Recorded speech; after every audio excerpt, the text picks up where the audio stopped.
अस्सलाम वालेकुम नाज़रीन और सामीन, welcome back to another episode of CPDI peace talk. आज की स्पेशल एपिसोड में मेरे साथ मौजूद हैं मिस मंगला शर्मा साहिब। मिस मंगला शर्मा साहिबा का ताल्लुक सिंध से है। जब भी पाकिस्तान में विमेन राइट्स की बात आती है या माइनॉरिटी राइट्स की बात आती है तो मंगला शर्मा का नाम सर फहरिस्त आता है। और स्पेशली अगर सिंध की बात करें तो जहां बहुत सारे माइनॉरिटी के मसाइल हैं, उन मसाइल के ऊपर असम्बलियों के अंदर आवाज उठाने में मंगला शर्मा का नाम भी सर फहरिस्त रहता है। मंगला शर्मा साहिबा 2 दफा सिंध असम्बली की मेंबर रह चुकी हैं और बहुत एक्टिवली बहुत सारी लेजिस्लेशंस में एंगेज रही हैं। तो आज हम उनसे जानने की कोशिश करेंगे कि पाकिस्तान में माइनॉरिटीज के किस किस्म के इशू हैं। और अगर हम आज की स्पेशल एपिसोड की बात करें तो हमारा बहुत ज्यादा फोकस होगा हिंदू माइनॉरिटीज के ऊपर कि वो कहाँ बसते हैं, उनका रहन सहन कैसा है, पाकिस्तान में उनको किस तरह के चैलेंजेस का सामना है और कौन कौन से ऐसी अपॉर्चुनिटीज हैं जो कि और कहाँ कहाँ पे उनके लिए एवेन्यूज ओपन होते हैं और किन किन किस तरह से अपना रोल प्ले कर रहे हैं पॉलिटिक्स के अंदर, सोशल लाइफ के अंदर और इकोनॉमिक लाइफ के अंदर। तो इसके साथ ही हम अपनी गुफ्तगू का बाकायदा आगाज करते हैं। वेलकम शर्मा जी, कैसी हैं आप? थैंक यू नौशीन, और स्पेशल थैंक्स सीपीडीआई का, पाकिस्तान का, जिस तरह के आप ये प्रोग्राम कंडक्ट कर रहे हैं। तो ये अवेयरनेस हर किसी के थ्रू मोबाइल हर किसी के पास पहुंच रही है, जो एक बहुत अच्छा इनिशिएटिव है। मैं माशाल्लाह ठीक ठाक हूँ, अल्लाह का शुक्र है, सब ठीक ठाक चल रहा है। तो बहुत बहुत शुक्रिया। मुझे पता है कि आपकी एंगेजमेंट कितनी ज्यादा होती हैं, लेकिन उस सारी एंगेजमेंट के दौरान और पॉलिटिकल एक्टिविटीज के दौरान टाइम निकालना, तो we really appreciate your time. लेकिन ये टाइम इट्स वर्थ इट। बहुत से लोगों तक हमारी आवाज जो आपके थ्रू पहुंच रही होगी। तो हम अपनी बात का आगाज करेंगे इस सवाल के साथ कि सबसे पहले तो हम ये जानना चाहेंगे आपसे कि पाकिस्तान में जब माइनॉरिटी राइट्स की बात होती है तो एक बड़ी कम्युनिटी हमारी पाकिस्तान के अंदर हिंदू कम्युनिटी भी मौजूद है। तो थोड़ा सा हमें बताएं कि किस तरह से कि पाकिस्तान में कहाँ कहाँ पे हिंदू कम्युनिटीज बस रही है, उनको किस तरह के चैलेंजेस का सामना है। तो हम इसी से अपनी गुफ्तगू का आगाज करते हैं। थोड़ा सा हमें बैकग्राउंड बताइएगा और फिर हम आगे फर्दर इसको जो है ना एक्सप्लोर करेंगे आपके साथ। जी, बिल्कुल। अभी अगर हम इस वक़्त सेंसस 2023 की बात करें, तो माइनॉरिटी में हिंदू कम्युनिटी बेशक के लार्जेस्ट माइनॉरिटी बन के सामने आई है, लेकिन उसका जो टोटल पॉपुलेशन का रेशियो है, वो बहुत कम है। और वो पता नहीं किन वजूहात की बिना पर जितना शो किया गया है, माइनॉरिटीज़ की तादाद एक्चुअल उससे ज़्यादा है। अगर हम थोड़ा पास्ट में चले जाएँ, तो 1947 में जब पाकिस्तान बना, उस वक़्त पूरे पाकिस्तान में माइनॉरिटीज़ 23% थी फॉर द टोटल पॉपुलेशन के। उसके बाद 65 के बाद, 71 के बाद जो है वो 19% रहे। लेकिन उसके बाद ग्रेजुअली जो चीज़ें हैं, वो माइनॉरिटीज़ की तादाद कम होती चली गई। 23 से 19% तो समझ इसलिए आती है कि जब 1965 की वॉर हुई या 71 की वॉर हुई, तो जो बांग्लादेश में पाकिस्तान से अलग हुआ, तो उसमें भी एक माइनॉरिटी जो हिंदू कम्युनिटी थी या माइनॉरिटीज़ थी, वो बहुत बड़ी तादाद में उन मशरक़ी पाकिस्तान में बसती थी, जो कि अलग हो गए। लेकिन उसके बाद ग्रेजुअली जो है कुछ तादाद माइनॉरिटीज़ की कम होती चली गई है। लेकिन इस वक़्त भी कुछ अराउंड 2% माइनॉरिटीज़ हैं, जो यहाँ पर पाकिस्तान में टोटल 3% कहा जाता है, जिसमें सबसे ज़्यादा हिंदू कम्युनिटीज़ का है, उसके बाद क्रिश्चियन और फिर दीगर माइनॉरिटीज़ आती हैं उसमें। मंगला जी, अभी आप बात कर रही थी कि जो सेंसस है उसके अकॉर्डिंग डाटा में कुछ कमी देखने में आई है, उसकी कोई भी वजूहत हो सकती हैं। लेकिन ग्राउंड रियलिटीज क्या है? एक तो बड़ा सवाल ये होता है कि शायद सेंसस में उस तरह से डाटा कलेक्ट नहीं किया गया, क्या ये यही वो रीजन है, या वो जो एक तासुर ये है कि पाकिस्तान की जो हिंदू माइनॉरिटीज है वो माइग्रेट कर गई है या यहाँ पे मौजूद नहीं है, या एक और जो बहुत बड़ा एलिगेशन होता है या हम उसको क्या कह सकते हैं कि एक बड़े लेवल पे जो हिंदू कम्युनिटी है उसको कन्वर्ट किया गया है मुस्लिम कम्युनिटी के अंदर या मुसलमान करने में। एक तो बाज़ केसेस तो हम सुनने में बाज़ केसेस तो हमें सुनने में नजर आते ही हैं, ये मीडिया पे हम देखते ही हैं कि किसी मुसलमान लड़के ने शादी कर ली और फिर किसी को जबरदस्ती कन्वर्ट करने की कोशिश की गई या कोई अपनी मर्जी से कन्वर्ट। लेकिन क्या ये आइसोलेशन में केसेस हैं या कि एक वाकई मुनज़्ज़म ऐसी कोई कोशिश पाकिस्तान में हो रही है हिंदू कम्युनिटी को कन्वर्ट करने के हवाले से? नौशीन, इसमें मल्टीपल फैक्टर्स इन्वॉल्व हैं। पहली बात तो अगर हम सेंसस की बात करें, तो एक जो इशू सेंसस में आता है, वो ये होता है कि जब सेंसस के पिछले दिनों भी जब ये सेंसस हो रही थी, तो उसमें एक तो माइनॉरिटीज कर दी जाती है, और फिर स्पेशली हिंदू कम्युनिटीज में उसमें सेंसस के फॉर्म में एक और कॉलम था शेड्यूल कास्ट का। अच्छा, वो शेड्यूल कास्ट को कर दिया जाता है अलग। अब शेड्यूल कास्ट हमारे अपने इंटर कास्ट तो प्रॉब्लम हो सकती है, पर बीइंग अ माइनॉरिटी हिंदू तो सारे हिंदू हैं। तो वहाँ उनको थोड़ा-सा जब अलग किया जा रहा है, तो वहाँ पर भी हिंदू कम्युनिटी का जो है वो कुछ जो कहना चाहिए जो फिगर्स हैं, वो थोड़े डिस्टर्ब होते हैं। उसके बाद ग्राउंड रियलिटी ये है कि ज़ाहिर है अगर हम देखते हैं 19% के बाद जो कम हुई, तो पॉपुलेशन ओवरऑल को किसी भी चीज़ का जो क्राइटेरिया या पैमाना होता है, वो टोटल वो काउंट होता है कंट्री का। ओवरऑल पाकिस्तान में पॉपुलेशन ग्रोथ बहुत ज्यादा है, पॉपुलेशन बढ़ रही है। जब टोटल पॉपुलेशन बढ़ रही है, तो ये क्या मुमकिन है कि सिर्फ माइनॉरिटी ही की पॉपुलेशन कम हो रही है? तो वहां कहीं ना कहीं क्वेश्चन मार्क बनता है, वजूहात कुछ भी हो। बट ग्राउंड रियलिटी ये है कि जितनी तादाद बताई जाती है ऑफिशियली, उससे कहीं ज्यादा माइनॉरिटी है। Specially Hindu community Sindh province में सबसे ज्यादा है, इंटीरियर में ज़्यादा है, कराची में बहुत ज़्यादा जो मैसिव, अगर हम माइग्रेशन की बात करें, तो इस वक़्त कराची में मैसिव माइग्रेशन हिंदू कम्युनिटी की है। उसके डिफरेंट उसके हो सकते हैं कि पर्पज़ डिफरेंट है उसके, लेकिन वो वहाँ म है। उसके बाद दूसरे नंबर पर आपके बलूचिस्तान में है, पंजाब में फिर क्रिश्चियन कम्युनिटी ज़्यादा है। केपी में बहुत ज़्यादा पहले माइनॉरिटीज़ और सिख कम्युनिटी थी, लेकिन वो भी बहुत ज़्यादा माइग्रेट कर चुकी है। तो ज़्यादा इस वक़्त जो पॉपुलेशन है, वो पूरे पाकिस्तान में वो हिंदू कम्युनिटी की, स्पेशली सिंध में बहुत ज़्यादा है। और वो भी अर्बन शहरों की तरफ ज़्यादा आगे है, दो के वो छोटे शहरों में है, लेकिन लॉ एंड ऑर्डर की सिचुएशन है, डिफरेंट फैक्टर्स हैं, जिसकी वजह से वो भी माइग्रेट कर रहे हैं बड़े शहरों को। तो ये जो एक तासुर आमतौर पर प्रिवेल करता है मीडिया के अंदर कि फोर्स कन्वर्जन हो रही है, या हमारे हमसाया ममालिक में भी समटाइम मीडिया में ये बड़ी खबरें आ रही होती हैं कि जी पाकिस्तान के अंदर जो है वो वहाँ हिंदू माइनॉरिटी जो है वो सेफ नहीं है, या उनको कन्वर्जन की तरफ ज़बरदस्ती या फोर्स कन्वर्जन की तरफ लेके जाया जाता है। तो क्या इसमें कोई सदाकत है, या ये सिर्फ मीडिया के हद तक अफवाहें ही हैं? नहीं, ऐसा बात नहीं है, बिल्कुल सदाकत है इसमें, ये चीज़ें हो रही हैं। लेकिन अगर हम ये कह दें कि बहुत मैसिव हो रही है, तो उस वो शायद इतना कहना सही नहीं होगा। लेकिन इसमें यकीनन हकीकत है कि ये कन्वर्जन हो रही है, फ़ोर्स्ड कन्वर्जन हो रही है। और जो मैंने आपसे ज़िक्र किया कि बहुत ज़्यादा हमारी जो माइग्रेशन है, वो अर्बन शहरों की तरफ आ रही है। उसकी भी शायद एक वजह यही है कि जब जो छोटे-छोटे गाँव हैं, छोटे शहरों में, वहाँ पर कम्युनिटी के लोग अपने आप को सेफ नहीं समझते, क्योंकि इर्द-गिर्द वडेरों का, ज़मींदारों का, उनका एक बड़ा असर-रसूख होता है, जिसमें बच्चियों का चले जाना, उनको किडनैप करना, उनको कन्वर्ट करना, ये एक बड़ी आम सी बात है। अच्छा, जितने केसेस मीडिया में आते हैं, उससे कहीं ज़्यादा केसेस हो रहे होते हैं। कुछ केसेस मीडिया में आ गए, थ्रू सोशल मीडिया आए, उसके बाद इंटरनेशनल, नेशनल मीडिया पर आते हैं, वो तो हाइलाइट हो जाते हैं। लेकिन बहुत सारे ऐसे केसेस होते हैं जो हाइलाइट ही नहीं होते। तो एक इसकी वजह ये है कि कन्वर्जन हो रही है, लेकिन ऐसा है कि जो अगर हम कहते हैं कि 2000 और 3000 इन द ईयर हो रही है, तो शायद ऐसा नहीं है। और कुछ ना कुछ चेंजिंग, बहुत ही कम चेंजिंग, जो हमारा ये अर्ली चाइल्ड मैरिज एक्ट जो आया है, उससे कहीं न कहीं ये इश्यू थोड़ा एड्रेस होने लगा है। मैं नहीं कह रही खत्म हुआ है, लेकिन एड्रेस होना शुरू किया है। मीन्स के वो एक बेबुनियाद सी खबरें जो हैं वो मीडिया के ऊपर गर्दिश कर रही होती हैं, या इशू है लेकिन उस नवैयत का नहीं है जिसके ऊपर बात करें। लेकिन डेफिनेटली अगर इशू एक के साथ हो या 100 के साथ हो, इशू बहरहाल प्रिवेल करता है वहाँ पे। अच्छा, अच्छा, अभी आपने बात की मंगला साहिबा की, बहुत ज़्यादा जो माइनॉरिटी है, हिंदू माइनॉरिटी, वो सिंध के अंदर है, और सिंध में ज़ाहिर है एक फ्यूडल सिस्टम बहुत स्ट्रॉन्ग है, और आप बात कर रही हैं कि बहुत सारे लोग जो हैं वो इसी वजह से माइग्रेट कर रहे हैं अर्बन सिटीज़ की तरफ, कि क्योंकि वहाँ पे वो फ्यूडल जो लॉर्ड्स हैं उनकी वो जो उनके मसाइल होते हैं वहाँ से निकल के कम से कम उनको यहाँ पे सुकून की ज़िंदगी मिल सके। लेकिन ज़ाहिर है हिंदू कम्युनिटी भी वहाँ पे काफ़ी मौजूद है, तो उनका जो स्टेटस है इन रूरल एरियाज़ के अंदर वो कितना है? अगर हम फ्यूडल निज़ाम की बात करें तो ज़ाहिर है फैमिलीज़ अरसे से वहाँ पे रह रही हैं, हिंदू फैमिलीज़ भी रह रही हैं, तो they are part of that feudal system.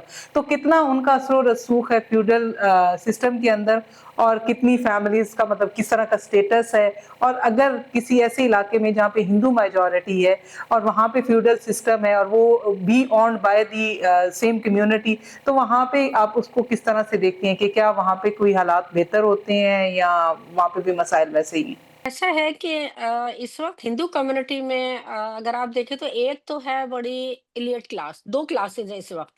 Middle class और lower middle class, specially middle class बहुत कम है। और जो मिडल क्लास है वो ज़्यादातर अब शहरों की तरफ है। अगर हम इंटीरियर की बात करें तो आज भी इकोनॉमी का जो हमारा इम्पोर्ट एक्सपोर्ट में, उसमें जो कंट्रीब्यूशन है हिंदू कम्युनिटी का, वो तकरीबन 40% है।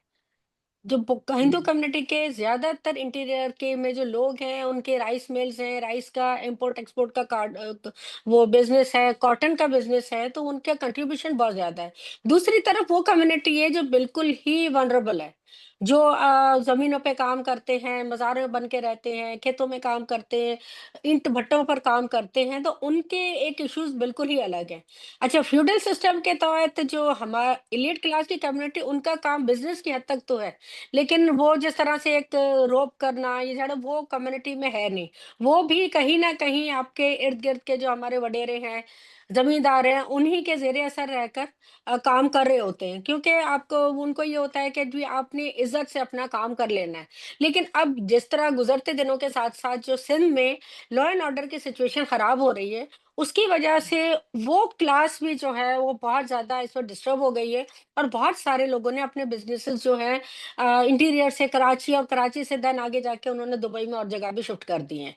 तो वहाँ कम्युनिटी काम अपना कर रही है, लेकिन जो वल्नरेबल कम्युनिटी है, उनकी से नहीं होती। क्योंकि जब फ्यूडल सिस्टम है, वडेराना निज़ाम है, तो कहीं पर भी आप जब समहाउ तो आप देखें कि गवर्नमेंट भी वहाँ पर जो है वो थोड़ा बहुत कहीं न कहीं चुप होती है, ज़्यादा नहीं कर पाती। तो फिर उस सूरत-ए-हाल में इनकी वल्नरेबिलिटी बहुत ज़्यादा बढ़ जाती है। बिल्कुल। अच्छा मंगला जी, अभी आपने बात की थी कि सेंसस जब होता है तो वो 2 तरह से देखते हैं कि हिंदू कम्युनिटी को, एक तो हिंदू और दूसरी शेड्यूल कास्ट के ऊपर बात करते हैं। तो शेड्यूल कास्ट का ज़ाहिर है इश्यू हमारे हमसाया ममालिक में भी है, अगर इंडिया की बात करें तो अभी शेड्यूल कास्ट को लेके हमेशा एक इश्यू बना रहता है। तो जब हम पाकिस्तान में माइनॉरिटी राइट्स की बात करते हैं, तो आप within Hindu communities in caste को किस तरह से देखती हैं कि क्या उनके साथ किसी किस्म की क्या नाइंसाफ़ी हो रही होती है, या क्या उनके इश्यूज़ को भी उसी तरह से एड्रेस किया जाता है जिस तरह बाकी हिंदू माइनॉरिटीज़ के इश्यू के ऊपर बात होती है? नौशीन, अच्छी बात ये है कि हमारे मुल्क में माइनॉरिटीज़ को और शेड्यूल कास्ट को उस तरह से नहीं लिया जाता, जिस तरह हमारे हमसाए मुल्क में लिया जाता है। हमारे यहाँ सिर्फ़ माइनॉरिटी, माइनॉरिटी समझी जाती है। वो हिंदू, एज़ अ माइनॉरिटी हमारी हर जगह रिस्पेक्ट भी होती है। ये रादर दैन इस बात के कि मेरा ताल्लुक शर्मा है, या मैं कोई भील हूँ, या मैगवार हूँ, या कोली हूँ, या मेरा ताल्लुक किसी शेड्यूल कास्ट में। तो ये एक पाकिस्तान में बहुत अच्छी बात है। तो मेरा भी कहना यही है कि जब पाकिस्तान में हम शेड्यूल कास्ट को या हम कास्ट सिस्टम को इतना ज़्यादा एग्ज़िस्ट करता ही नहीं है, तो हम उसको हाइलाइट क्यों करते हैं? यहाँ पर सबके इश्यूज़ की बात होती है। हिंदू मैरिज बिल आया, जब हिंदू मैरिज बिल आया तो उस हिंदू के लिए है जिसका ताल्लुक सनातन धर्म से, चाहे वो कोली है, या शेड्यूल कास्ट है, या कोई भी है, या कोई भी लेजिस्लेशन होती है, या कोई भी बिल आता है, तो वो या हिंदुओं के लिए आता है, या क्रिश्चियन के लिए आता है, या सिख के लिए आता है। अलग से इंटर कास्ट नहीं आता। जहाँ तक रही है शेड्यूल कास्ट की, इंटर कास्ट की बात, तो वो हमारे अपने इंटर कास्ट सिस्टम है जिस तरह, और मेजॉरिटी में भी होता है, शेख है, मेमन है, खासो है, बहुत सारी इस तरह कास्ट होते हैं। तो उस तरह से, लेकिन मेरा कहना भी यही है कि कम से कम जो माइनॉरिटी उसको शेड्यूल कास्ट में लाते, तो डिवाइड हो जाती है। तो फिर उनके आप ना इश्यूज उस तरह फिर हाईलाइट हो पाते हैं, फिर उनका अपनी स्ट्रेंथ भी कम हो जाती है। तो उस पर हमने बात भी की थी जब सेंसस हो रहा था, कि आप शेड्यूल कास्ट को सिर्फ आप माइनॉरिटी लिखें, हिंदूज लिखें। अब लेकिन यहाँ पर जो शेड्यूल कास्ट के लोग हैं, उनको थोड़ा-सा ऐतराज़ इस वजह से होता है, क्योंकि जब 2002 में मुशर्रफ साहब ने जब जॉइंट इलेक्टोरल दिया था, तो उससे पहले असेंबली में शेड्यूल कास्ट वगैरह के लिए अलग से सीटें होती थी। अब प्रॉब्लम ये हो गई है कि जो इलेक्शन का सिस्टम है, और ये हमारी नॉमिनेशन का इलेक्शन में सिस्टम है, वो इस तरह से हो गया है कि पार्टी नॉमिनेट करती है, फिर पार्टी फंड के नाम पे बहुत सारे पैसे जाते हैं, और जब बहुत सारे पैसे जाते हैं, तो फिर वो पार्टी के डिस्पोज पे होते हैं, वो किसको लेकर आते हैं, किसको नहीं। और ऑब्वियसली फिर क्लास का सिस्टम है, जिसके पास पैसा है वो इलेक्शन में भी आता है, सीट भी लेता है। तो इस वजह से थोड़ा सा इशू होता है, लेकिन इस इशू को एड्रेस करने की जरूरत है। अच्छा। अच्छा, अब अच्छा अगर हम जानना चाहें थोड़ा-सा पॉलिटिकल जो ओवरव्यू है माइनॉरिटीज़ के साथ क्योंकि सिंध में एक बड़ी मेजॉरिटी है, तो पॉलिटिकली भी मुतहर्रिक हैं, आप खुद पॉलिटिक्स में हैं। फिर अक्सर नाम जो हमें सुनने में मिलते हैं वो सिंध से ज़्यादा मिलते हैं जब हिंदू माइनॉरिटीज़ की बात होती है, तो वहाँ पे हमें काफ़ी ज़्यादा नज़र आते हैं। तो थोड़ा-सा हम जानना चाहेंगे आपसे कि पार्टी जो political main leading political parties हैं, उनमें किस तरह की रिप्रेजेंटेशंस है और खुद हिंदू कम्युनिटी कितनी मुतहर्रिक है पॉलिटिक्स के अंदर? हिंदू कम्युनिटी काफ़ी मुतहर्रिक है, एक्टिव है।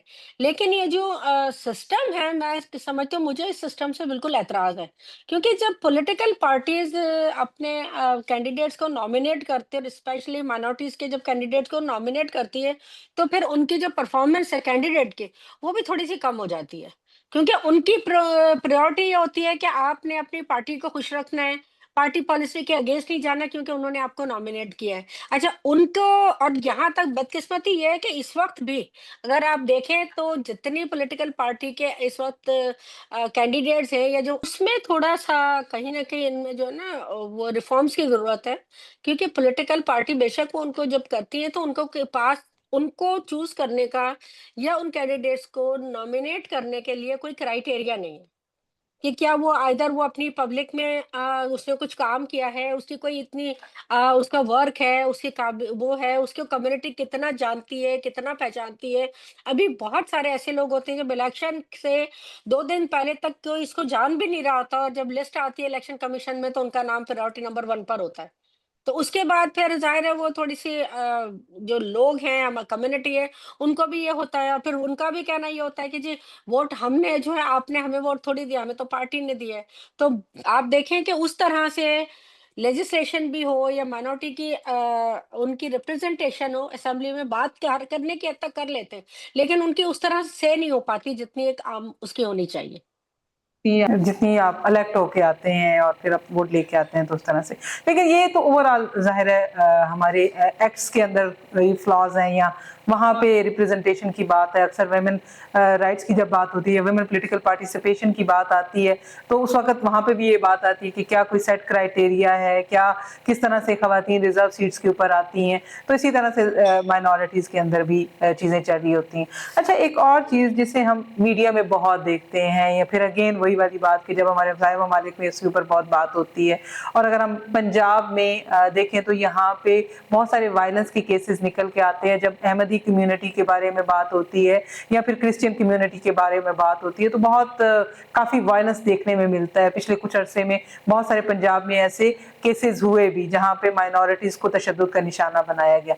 लेकिन क्योंकि हिंदू कम्युनिटीज़ की एक बड़ी कम्युनिटी जो है वो सिंध के अंदर आबाद है, तो क्या सिंध में भी कोई वायलेंस किस तरह के केसेस होते हैं? क्योंकि नॉर्मली इस तरह के केसेस देखने में हमें मीडिया पे नहीं मिलते हैं बड़े मैसिव लेवल के ऊपर।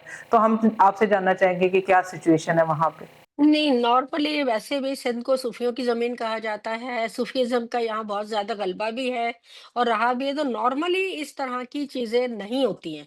लेकिन अब कहीं न कहीं कोई इक्का-दुक्का वाक़यात होने लगे हैं, इंतहा पसंदी के या उस तरह के एटीट्यूड के, लेकिन नॉर्मली जो देखा जाए जिस तरह हम और शहरों में और सूबों में देखते हैं, वैसा यहाँ नहीं है। नॉर्मली लोग मिलके भी रहते हैं, एक-दूसरे के फेस्टिवल अटेंड करते रहे होते हैं।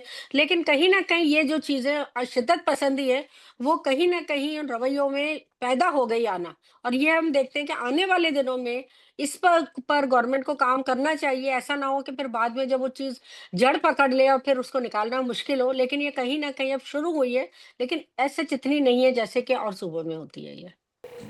हाँ, बिल्कुल। अच्छा मेरा लास्ट सवाल होगा शर्मा जी, आप खातून हैं, वुमेन राइट एक्टिविस्ट भी हैं और जब हम वुमेन की बात करते हैं तो वो एक तो वैसे विक्टिमाइज़्ड होती हैं, कल्चरली होती हैं, फिर जब वो माइनॉरिटी से होती हैं तो फिर एक और विक्टिमाइज़ेशन का स्टिग्मा उनके ऊपर लग जाता है। तो हिंदू कम्युनिटी की अगर हम बात करें तो ख़वातीन को किस किस्म के चैलेंजेस का सामना होता है उनके एजुकेशन को लेके, हेल्थ को लेके या फिर पॉलिटिकल पार्टिसिपेशन को लेके? अब काफ़ी अगर मैं बताऊँ कि हमारी कम्युनिटी में अवेयरनेस अब बहुत ज़्यादा आ गई है। अभी रिसेंट थरपारकर से जब ये बच्चों के एमकेट के इंटरव्यू की जो लिस्ट आई है, उस लिस्ट में जो आई है उसमें 80% लड़कियां हैं और वो लड़कियां भी हिंदू कम्युनिटी की हैं जिन्होंने मेडिकल का एंट्री टेस्ट पास किया है। तो वाह! उस वक्त हमारी कम्युनिटी में ये एक नॉर्मली अगर हम ड्राइंग रूम की बात करें, तो बिहाइंड द वॉल्स हम यही बात हो रही होती है कि आप हम सिर्फ एजुकेशन पे फोकस कर रहे हैं।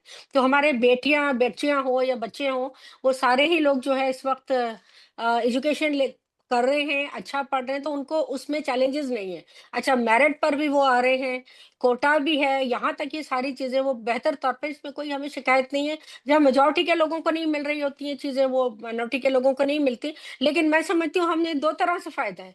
हमारे बच्चे मेरिट पर भी आते हैं और हमारे बच्चे माइनॉरिटी कोटा पर भी आते हैं। तो स्टेट की तरफ से जो फैसिलिटी है वो हमें ज्यादा है, उससे हम मुतमईन है। पॉलिटिकल पार्टिसिपेशन की बात है, तो उसमें यह है कि लेडीज भी बहुत आना चाह रही हैं, लेकिन जो तरीका कार है, इलेक्शन कमीशन को उस पर थोड़ा सा रिफॉर्म करना होगा। थोड़ा सा इस तरह का वो कोई वे निकाले जिसमें जो आम मिडिल क्लास औरत है या मिडिल क्लास लड़की है या लड़का है जो पॉलिटिक्स में आना चाहते हैं, उसके लिए भी रास्ता निकल सके। इस वक्त जरा उनके लिए रास्ता दुश्वार है कि इस तरह से वो आ सके इसमें। बहुत शुक्रिया मंगला शर्मा साहिबा, बहुत ही थॉट प्रोवोकिंग किस्म की गुफ्तगू आपके साथ रही। और अब जब आप किसी मुल्क का हिस्सा होते हैं, जब किसी आप मुल्क के शहरी हैं, तो इससे हट के कि आप हिंदू हैं, क्रिश्चियंस हैं, मुसलमान हैं, then you are the equal share, the equal citizen. तो हमें उम्मीद है कि पाकिस्तान जो है वो अपनी माइनॉरिटीज का उसी तरह से ख्याल रखता है जिस तरह से वो मेजॉरिटी का ख्याल रखता है। आइन में ये सारी प्रोविजंस मौजूद हैं, लेकिन ये कितनी इम्प्लीमेंट होती हैं, डेफिनेटली वहाँ पे हमेशा फ्लॉज रहते हैं, लेकिन हम हमेशा अच्छे से अच्छे की उम्मीद कर सकते हैं। तो इसके साथ ही हम आज की गुफ्तगू को इख्तिताम करते हैं। अगर आप लोगों को हमारी आज की गुफ्तगू पसंद आई हो तो please like, subscribe and share our channel. और अगर आपकी कोई राय हो, कोई आप सजेशन देना चाहें कि किस तरह से पाकिस्तान में माइनॉरिटी के स्टेटस को बेहतर किया जा सकता है, तो please don't hesitate to write in our comment section. Like, subscribe and share our channel. फिर मिलेंगे एक नए टॉपिक के साथ, किसी एक नए इशू के ऊपर। तब तक के लिए अल्लाह हाफिज।